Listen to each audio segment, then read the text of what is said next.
اعوذ باللہ من الشیطان الرجیم بسم اللہ الرحمن الرحیم السلام علیکم ورحمۃ اللہ وبرکاتہ ونعمتہ ومغفراتہ وجنت الحلالہ ودوزخ الحرامہ۔ ٹرو اسلامک انفو کی طرف سے میں آپ سب لوگوں کو خوش آمدید کہتا ہوں۔ نبی کریم صلی اللہ علیہ وسلم کا فرمان ہے، نظر بد سے اللہ کی پناہ طلب کیا کرو کیونکہ نظر کا لگنا حق ہے، اور اللہ کی قضاء و تقدیر کے بعد سب سے زیادہ اموات میری امت میں نظر بد کی وجہ سے ہوں گی۔ حضرت اسمہ بنت امیس رضی اللہ عنہا نے آپ صلی اللہ علیہ وسلم سے گزارش کی کہ بنو جعفر کو بہت زیادہ نظر بد لگتی ہے، تو کیا وہ ان پہ دم کر سکتی ہیں؟ تو آپ صلی اللہ علیہ وسلم نے فرمایا ہاں، اور اگر تقدیر سے کوئی چیز سبقت لے کے جانے والی ہوتی تو وہ نظر بد ہوتی۔ عزیز دوستو، نظر بد کسی بھی خوبصورت انسان کو بدصورت بنا سکتی ہے، کسی بھی ایک کامیاب انسان کو ناکام بنا سکتی ہے، کسی بھی ایک شخص کو پہاڑ کی چوٹی سے دھکا دے سکتی ہے، کسی بھی اچھے پانی میں تیرنے والے کو پانی میں ڈبو سکتی ہے، کسی بھی اچھے پہلوان کو دھول چٹوا سکتی ہے۔ اور انسان کے اوپر جب بھی نظر بد کا وار ہوتا ہے، بے شک وہ نظر بد اس کے کاروبار پہ، اس کی شکل پہ، اس کے کپڑوں پہ، اس کے گھر پہ، یعنی کسی بھی چیز کے اوپر اگر انسان کے نظر بد لگتی ہے تو سب سے پہلے اس کا اثر اس کے بالوں پہ ہوتا ہے۔ اور بہت سارے لوگ اس چیز سے واقف ہوں گے کہ اچانک سے ان کے بالوں کا گرنا شروع ہو جاتا ہے، وہ اپنا ٹریٹمنٹ بھی کرواتے ہیں، آئلنگ بھی اچھی کرتے ہیں، شیمپو بھی اچھے سے اچھا استعمال کرتے ہیں، لیکن اس کے باوجود بھی ان کا ہیئر فال نہیں رکتا۔ جب آپ کسی ڈاکٹر کو چیک کرواتے ہیں تو ڈاکٹر کی نظر میں آپ کی سکین میں یا آپ کے ہیئر میں کوئی مسئلہ نہیں ہوتا، لیکن اس کے باوجود بھی آپ کا ہیئر فال یا آپ کا بالوں کا گرنا ختم نہیں ہوتا۔ تو عزیز دوستو، یاد رکھیں یہ نظر بد کی ہی نشانی ہے، اور نظر بد کسی بھی انسان کو 3 طرح سے لگ سکتی ہے، یعنی کہ جناتی، انسانی اور شیطانی۔ حضرت ام سلمہ رضی اللہ عنہا سے روایت ہے کہ آپ صلی اللہ علیہ وسلم نے ایک لڑکی کو دیکھا اور اس کے چہرے پر کالے یا پیلے رنگ کا نشان تھا، تو آپ صلی اللہ علیہ وسلم نے فرمایا اس سے نظر بد لگی ہے اور اس پہ دم کرو۔ اور عزیز دوستو، اس بچی کے اوپر جناتی نظر بد تھی۔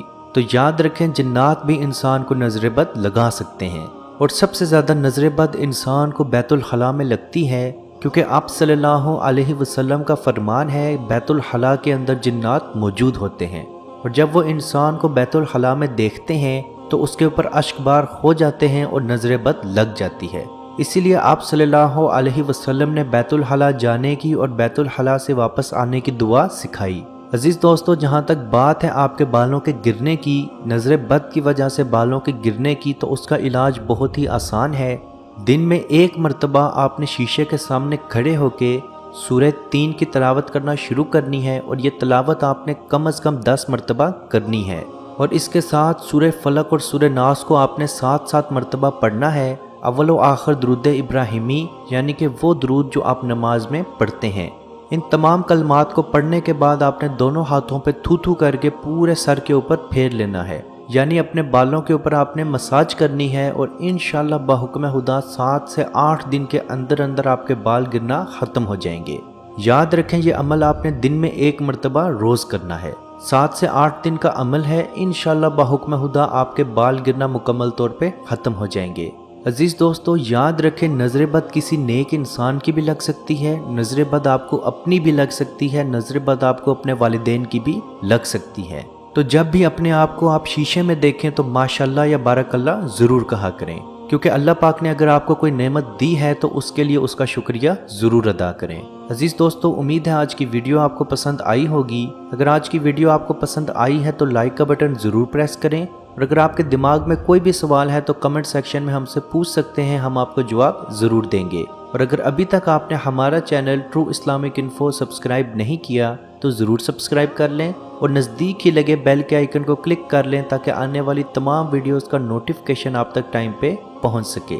اللہ پاک سے دعا ہے کہ ہم سب کو اپنے حفظ و ایمان میں رکھے، اور کشمیر کے بھائیوں پہ خصوصی رحم فرمائے، اور ان کو آزادی کی نعمت عطا فرمائے۔ آمین۔ اللہ حافظ۔ یا رسول اللہ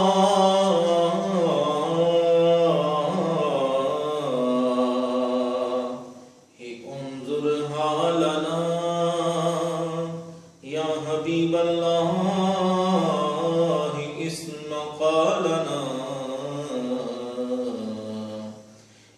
إنني في بحر غم مغرق هزي يدي سهل لنا أشقى لنا.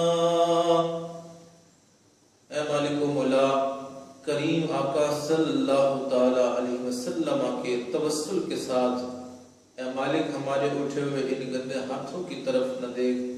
مالک اپنا رحم اور اپنا کرم فرما. مقبوضہ کشمیر کے مسلمانوں کو آزادی کی نعمت سے مالا مال فرما.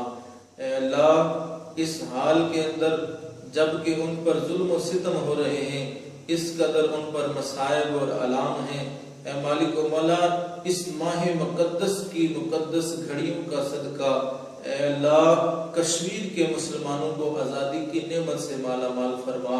اے مالک جو ان پر مصائب اور آلام بارش کی طرح برس رہے ہیں، اے مالک تو اپنا خاص فضل اور اپنا کرم فرما. ان کی اس آزمائش کو، اس امتحان کے اندر ان کو کامیاب فرما. ان کی اس آزمائش کو دور فرما. اے مالک و مولا اپنا کرم فرما. ان کو آزادی کی نعمت سے مالا مال فرما. اے مالک ہم گناہگار سیاکار جو بھی ہیں تیرے محبوب کی امتی ہیں، تجھے تیرے نبی علیہ السلام کا اس کی محبوبیت کا واسطہ دے کر تجھ سے دعا مانگتے ہیں. اے مالک کشمیر کے مسلمانوں کو آزادی کی نعمت سے مالا مال فرما. اے مالک ملک پاکستان کو استحکام عطا فرما. ملک پاکستان کی سرحدوں کی خیر فرما. ملک پاکستان کی سرحدوں پر پہرا دینے والے نوجوانوں کو الہ العالمین ہمت اور حوصلہ عطا فرما. ملک پاکستان اور دنیا کے اندر اسلامی مملکت کے جتنے بھی حکمران ہیں، اے مالک ان کو شرم و حیا عطا فرما. اے مالک ان کو کفار کی آنکھوں میں آنکھیں ڈال کر بات کرنے کا حوصلہ اور ہمت عطا فرما. اے مالک و مولا اسلامی ملکوں کو اکٹھے ہو کر اے مالک و مولا کشمیر کی سلامتی کے لیے، حق حدرادیت کے لیے آواز اٹھانے کی توفیق عطا فرما. اللهم ربنا تقبل منا انك انت السميع العليم وتب علينا يا مولانا انك انت التواب الرحيم. در نبی پر پڑا رہوں گا، پڑے ہی رہنے سے کام ہوگا. کبھی تو قسمتی کھولے گی میری، کبھی تو میرا سلام ہوگا. کبھی تو قسمتی کھولے گی میری، کبھی تو میرا سلام